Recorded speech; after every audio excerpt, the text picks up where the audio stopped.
హైదరాబాద్ బోయినపల్లిలో పాత స్కూల్ భవనంలో డ్రగ్స్ తయారీ గుట్టు రట్టయింది. మరింత సమాచారం మా ప్రతినిధి రమేష్ ను అడిగి తెలుసుకుందాం. రమేష్, అల్ఫ్రాజోలం తయారీ ముఠా అరెస్టుపై సమాచారం ఏంటి?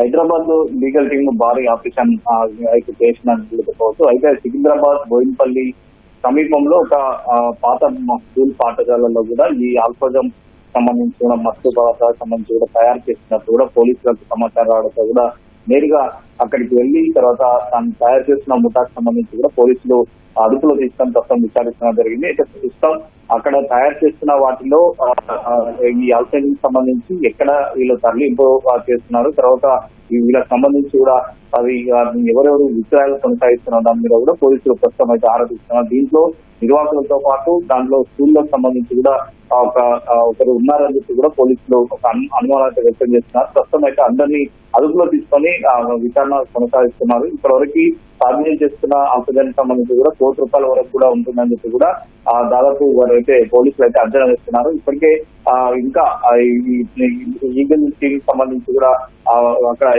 ఎస్పీ కూడా ఘటస్థలానికి చేరుకొని ప్రస్తుతం ఇంకా దర్యాప్తు కొనసాగిస్తున్నారు. కాబట్టి దర్యాప్తులో భాగంగా మరికొన్ని విషయాలు వెళ్ళొచ్చాయని చెప్పి కూడా పోలీసులు అయితే భావిస్తున్నారు. ఆల్ఫాజాన్ తయారీకి సంబంధించి కూడా ఇప్పటికే అంటే తాజాగా కల్తీ సంబంధించి కూడా కొంతవరకు దుమారం వేసిన సంగతి తెలిసింది. అయితే ఈ ఆల్ఫాజాన్ మెయిన్ కల్లుతో కలుపుతారు కాబట్టి వాటిని మరి దానికోసం ఉపయోగిస్తున్నారు లేదా ఇతర వాటికి ఏమైనా ఉపయోగిస్తున్నారు దాని మీద కూడా ఒక స్పష్టత అధికారులకు ఇచ్చే అవకాశం ఉంది. ఇప్పటివరకు వారిని అదుపులో తీసుకోవడం, తర్వాత వారిని వరకు కొంత ప్రాథమిక వివరాలు అయితే సేకరించి తర్వాత దర్యాప్తు అయితే ప్రస్తుతం అయితే చేస్తున్నారు.